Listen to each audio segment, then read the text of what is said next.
The House of Representatives, in a bipartisan vote, just decided to tell the DEA that they no longer have the authority to do raids on legal marijuana facilities.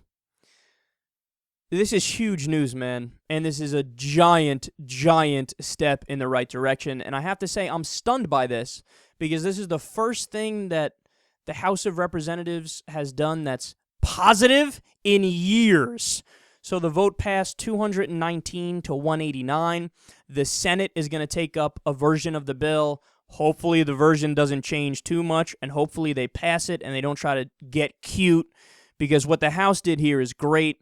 To give credit where credit is due here, Representative Sam Farr of California co-sponsored the amendment with Representative Dana Rohrabacher, who we always make fun of, but here he did good. Don Young, Earl Blumenauer, Tom McClintock, Steve Cohen, Paul Braun. We also mock him. That's the evolution is a lie straight from the pit of hell guy. Even a blind squirrel finds an acorn every once in a while. Jared Polis, Steve Stockman, another guy, Dina Titus, Justin Amash, and Barbara Lee. So that's a mix of all Democrats and Republicans. So there were a lot of Republicans that actually stepped up and did a good job here. And for the record, I think this is the only time I've ever seen the House Republicans use the argument of states' rights in a good way. Usually, like, the last time that the states' rights argument was invoked and it was, like, really trotted out as, like, the main argument against something, it was when they were arguing against desegregation in the 60s. So they were arguing in favor of segregation, and they said, states' rights, man.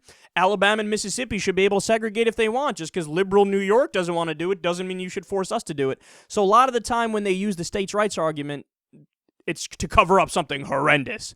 But in this case, they're using it in a principled way, and it makes sense. In this case, they're saying, look, Colorado, Washington, don't fuck with them, man. They made it legal at the state level. Piss off, federal government. Now, again, to be clear, the way that the government works and the way the country actually is supposed to function, the Constitution has something called the Supremacy Clause, which means that federal law overrides state law. So as long as weed is illegal on a federal level, they could do the raids on the state level. That's just the reality of how it works. But if I'm understanding the article correctly on this, and if I'm understanding this amendment correctly, what they're saying is, no, we're basically going to make it a law that the DEA can't do raids in states where it is legal if it's a, marijuana facility. So this is definitely a great thing, man. I would venture to say that this is almost as good as a bill that would, for example, decriminalize around the whole country. It's not quite that good, but it's close to it. And, I mean, dare we dream of a day when it gets legalized? I don't want to get too excited. I don't want to get too ahead of myself here, but on this issue, telling the DEA to go shove it, they won. They won, so well done to all these guys for the first time in a long, long time. And understand, the DEA is not going to go away lightly. They're not going to just walk away with their tail between their legs, because as we discussed a lot recently, as all these different stories are showing, it's the DEA. They are the main group that's preventing a total end to the war on drugs. I used to think that it was like the pharmaceutical companies and the alcohol companies because they were behind the Partnership for a Drug-Free America, ironically.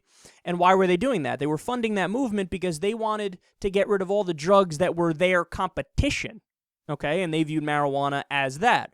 But they kind of relaxed away a little bit now because they might even be able to make money on it if it becomes legal. You could have...